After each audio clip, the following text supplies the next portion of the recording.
Another epic chapter being written in the Clash of Titans Odyssey. Welcome to Game 6. Match point for the Cavalry. Yet, in case you missed it, Falcons just mounted such a dominant game in the previous bout. Leo at your service alongside Ian and Brigida. I think we've read through all the options. Like, all the heroes that are coming out, even the Alpha got scouted. Yeah, it got scouted. Good drafts there from Coach Trevor inside of Team Falcons, and I do agree with what the panel has been saying. The double revitalized setup so far has been working in the playoff, especially if you pair it up with tanky heroes like the Hylos and the Baksha. Yep. And so far, we're seeing how aggressive both of these teams want to play the mid lane, since it's been very vital so far in the past few games we've been seeing here in this series. Oheb gets the last hit on the crab. But, oh my goodness. I thought Ogwin was just tanky. Apparently, he hurts. The shield hurts. That was all just Ogwin. I feel Sanji has been poked down a little bit prior to that, since they've been exchanging blows in the mid lane, but it's crazy. Ogwin did pretty much majority of that all alone, so now we're expecting to see how fast and efficient the rotations are going to be. This is a Farsa, this is a Baksha. There's so much things you can expect in the early game to turn out. Yeah. And for Team Falcons, you're really hoping on or banking on the fact that Kyle TZ needs a near perfect early game up against TLPH, because if it comes to a stalemate or he fails to rack up kills, TLPH can control neutral objectives. But remember, TLPH also very cautious about this approach. Their lineup could just as quickly falter if Kyle TZ pops off. First turtle already spawns. Falcons first to the scene. And Sanford looking for someone to latch onto. Few yet to hit level 4. Kyle TZ immediate with the Unleash the Beast and catches Sanford there. You have to back off. Glorious Pathway already casted down, and TLPH slowly trying to retreat. Sanford pops in once again and latches on to Few. Few has his own grab and spread though. Sanji with the wings by wings to relocate. Carl TZ goes in with the ultimate onto Ogwin, and they taunt him once again. They might go for the first blood, and they will do so successfully. The young goat serves up the first kill. One Falcon down, and the turtle dance continues. Both teams taking their time. Such is the nature of a utility jungler-centric lineup. And if you're looking at where Falcons could have possibly gotten a trade, even Oheb, he's doing a great job. Super Marco's actually forced to hug his tower so far in the past few minutes of this game. So you know that Team Liquid Philippines have clearly established the lead. Well, Circle Eagle drop down to just try and zone out Team Falcons. So far, 1 kill, 1 objective takedown, 1K gold lead for Team Liquid Philippines. And we're seeing the effect of the JP Mathilda again. Everyone seems to be where they needed to be at any given moment. This draft was crafted to learn from the lessons of game number 5. Liquid are evolving. The Stallions are rolling with the punches and using these lessons oh so quickly. And that's why they're in the lead now. I'm waiting for Falcon's turn to maybe try that approach again in the turtle. Number 2, is that the right way to go about this, Brigida? Yeah, because earlier we did see that the SOD, after a while, actually didn't connect. And we're so used to seeing it connect, especially if we're talking about Super Marco, but it's been a different story for the first few minutes here in this game. So long as that keeps happening, and of course, so long as they don't get to actually take out any member of Team Liquid Philippines whenever they engage, there'll be endless ways for them to sustain and regroup for an engage. Yeah, but the thing is, TLPH good at hunting down individuals for the side of Team Falcons. Good cast of the Circling Eagle to try and zone out JP. Super Marco as Oheb got all the gold plated. Dear God, Oheb making bank.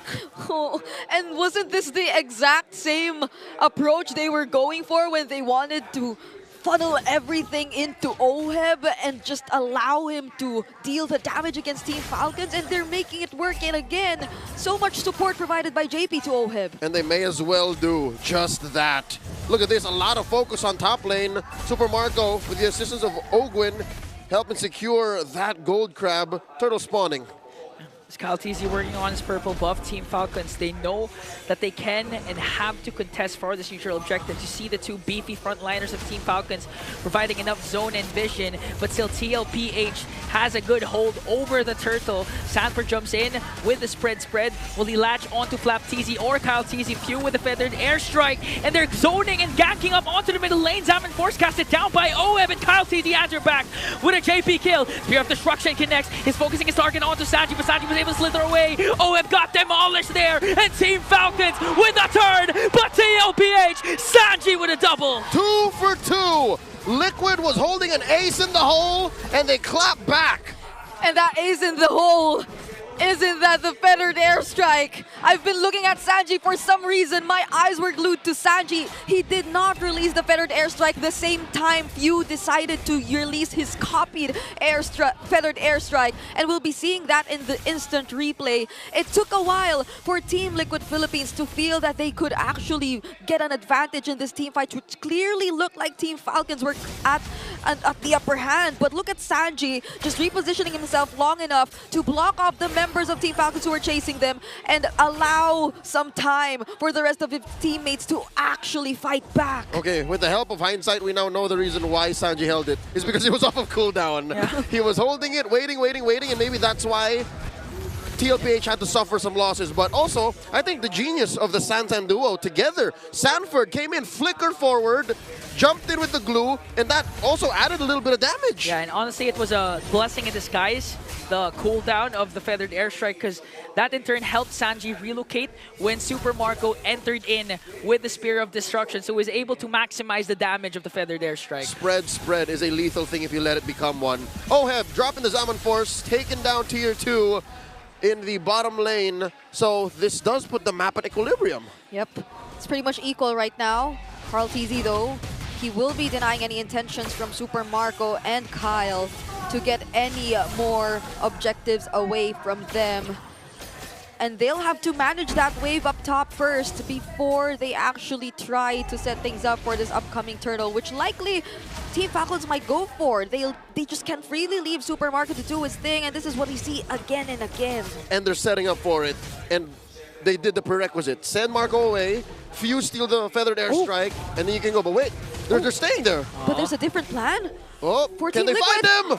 OHEB trying to look for Super Marco. SOD dropped down. Zaman Force as well. They're ganking up on Marco, and a shutdown kill for OHEB. They neutralized the coast-to-coast potential and just fought him right where he stood and fell. The bulletproof. Read them like a book. One member down is TLPH, hoping to get the turtle. Flap TZ, Glorious Pathway dropped down. Kyle TZ with the Unleash the Beast, but Sanford is there to zone him out. Few was able to take down Sanji. Now OHEB is in the picture with his Zaman Force, trying to soak up the damage. Owen and Flap TZ quite tanky as Sanford just zoning out Kyle TZ. Oh my god, OHEB does 0 damage in the pit, and they're still going! A lot of sustain from both of these teams, nothing really happening. We're past the 8-minute mark, Turtle still up for grabs. Now Sanford is here with the spread. Super Marco jumps in, Appraiser's Wrath, Carl TZ secures the turtle. Ogwin, deep behind enemy lines, gets punished, dropping the Zaman Force. OHEB gets a kill. Ogwin down, Super Marco trying to dish out the damage. He has to back off there. Sanji with a feathered airstrike and the signal that the clash is done. Everyone's just too tanky. Oh, SOD nearly connected onto JP, but going back, the fights, they just last too long. Earlier, if you would recall how it all began, Kyle TZ, Sanford took too much of his attention. I feel you could say the same for Sanford too, and the way he's able to manage Team Falcons. But when you leave the tanky front lines of Team Falcons right in front of TLPH, especially during the downtimes of the Zaman Force, you just know it's not gonna end up anywhere. And this puts us into perspective. Looking at these two lineups, they're both relatively ult dependent, right? But Liquid is just ever so slightly less ult dependent. They have a slightly higher uptime, and that's what made that turtle fight even more of a win. Yeah, we're seeing what TLPH can do with this lineup. Oh, wait, Pew had to back off, being chased down by JP and Carl TZ. Double dash was there. He used his own energy eruption, but still Carl TZ secures the kill.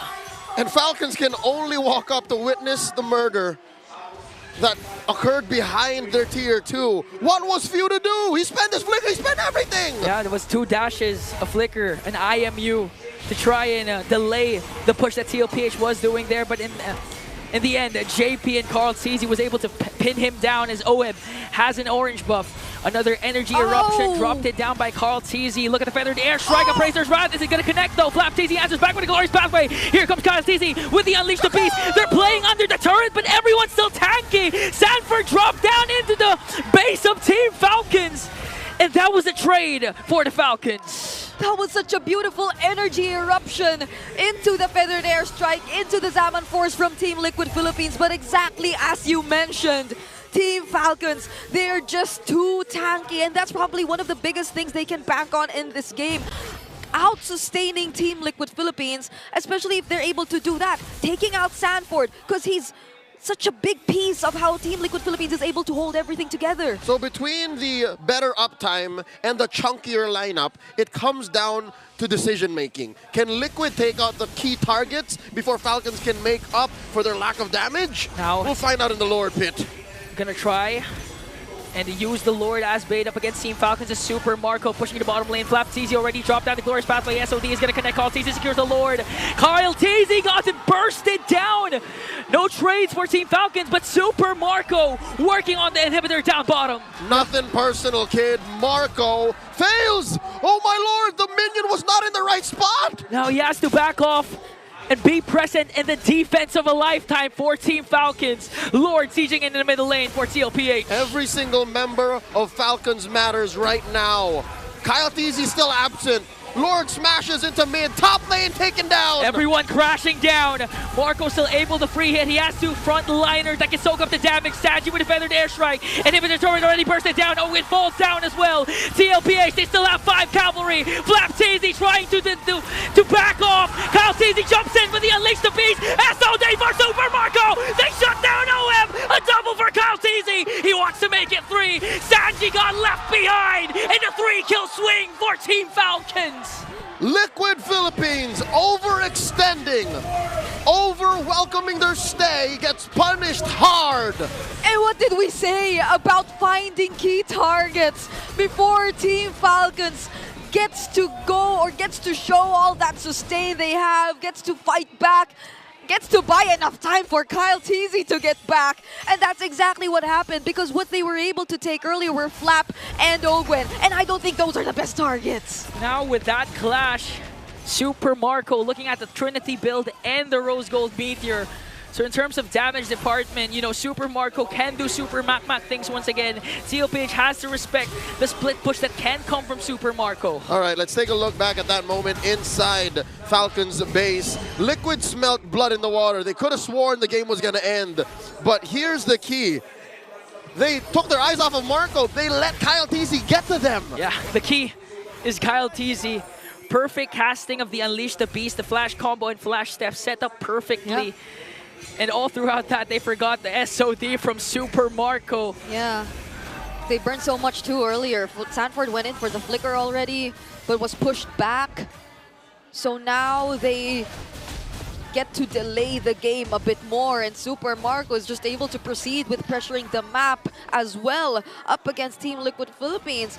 Now checking out the items. Currently, few also already picked up the Lightning Truncheon. It seems like they're trying to invest much more in the damage that can come out later on, since they know and acknowledge the way they're lacking so far. But if you look at Super Marco, he's just one item away from completing his build. Yeah. Eventually, we'll reach the point where economy doesn't matter anymore. It's all about positioning. Oh my goodness. For Falcons, that's a long way out. Yeah. Liquid, though, has room to juggle. They have to watch out for the very specific... Oh! Sanji again? Oh! This is the exact same spot where Sanji was able to burst down the Clint of Super Marco earlier in the series. I don't think Marco's going to fall for it again, but no, this is JP and Oheb going for the gank, and Marco smells something's fishy. They know. They know. Oh! Okay. Wait. A lot of vision provided there for Team Falcons with one shield unity from Ogwen. Lord started up by TLPH, approaching a fourth of its health. A third soft reset. Flap Tizzy aware of the situation, calling the rest of Falcons in. Oh. Watch out for Marco. He has an SOD.